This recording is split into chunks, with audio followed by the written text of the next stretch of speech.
আসসালামু আলাইকুম রহমতুল্লাহ। সময়ত ভাই বোনেরা, এখন বিজয় মাস আর বিজয় দিবস উপলক্ষে আপনাদের সবাইকে শুভেচ্ছা এবং অভিনন্দন।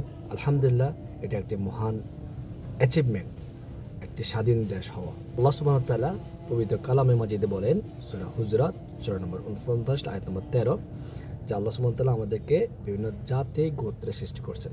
তো একটা জাতি, একটা গোত্র, এটা সম্মানের বিষয়। আলহামদুলিল্লাহ, আমরা বাংলাদেশের বিষয়ে আমরা গর্ববোধ করি, কিন্তু এটাকে নিয়ে আবার রাজনীতি করা, গেম খেলা, এটা কিন্তু আল্লাহ নিষেধ করছেন। আল্লাহ বলছেন যে তোমাদেরকে জাতি বর্ণ দেখবেন না, তোমাদেরকে দেখবেন তোমরা কে কর্মে উত্তম, কে ভালো কাজ করো এবং কে তাকে অবলম্বন করো, কে আল্লাহকে ভয় করো।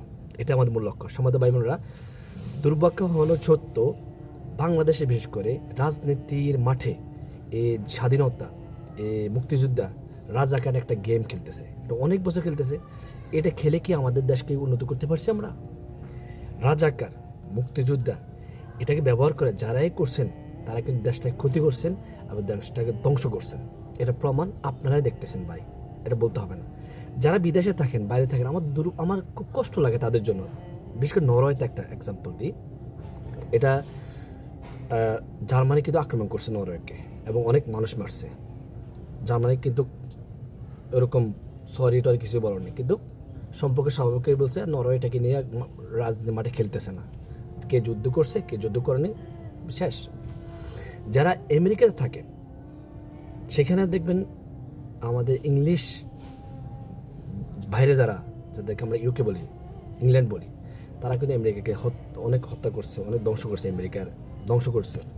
কিন্তু তাদের মধ্যে দেখেন সম্পর্ক, ভ্রাতৃত্ব। তারা কিন্তু মুক্তিযোদ্ধা ও স্বাধীনতা এগুলো নিয়ে গেম খেলে না। আমরা একটা গরিব দেশ, যেখানে আমাদের ভাই খেতে পারতেছে না, বোন খেতে পারতেছে না, শান্তি নাই, নিরাপত্তা নাই, সেখানে আমরা এটা নিয়ে করি।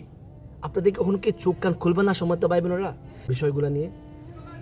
স্বাধীনতা পেয়েছি আলহামদুলিল্লাহ, যারা যুদ্ধ করছেন আমরা তাদের প্রতি কৃতজ্ঞ, আমরা তাদের জন্য দোয়া করি, আল্লাহ তাদেরকে জান্নাত নসিব করুক, আমিন। এটা আপনার খেলা বন্ধ করুন, রাজাকার খেলা বন্ধ করুন।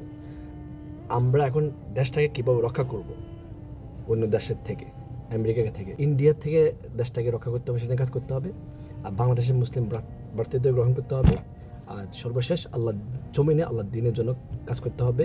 তাহলে আমরা দুনিয়াতে শান্তি, আখিরাতে মুক্তি ইনশাআল্লাহ। আসসালামু আলাইকুম রহমতুল্লাহ।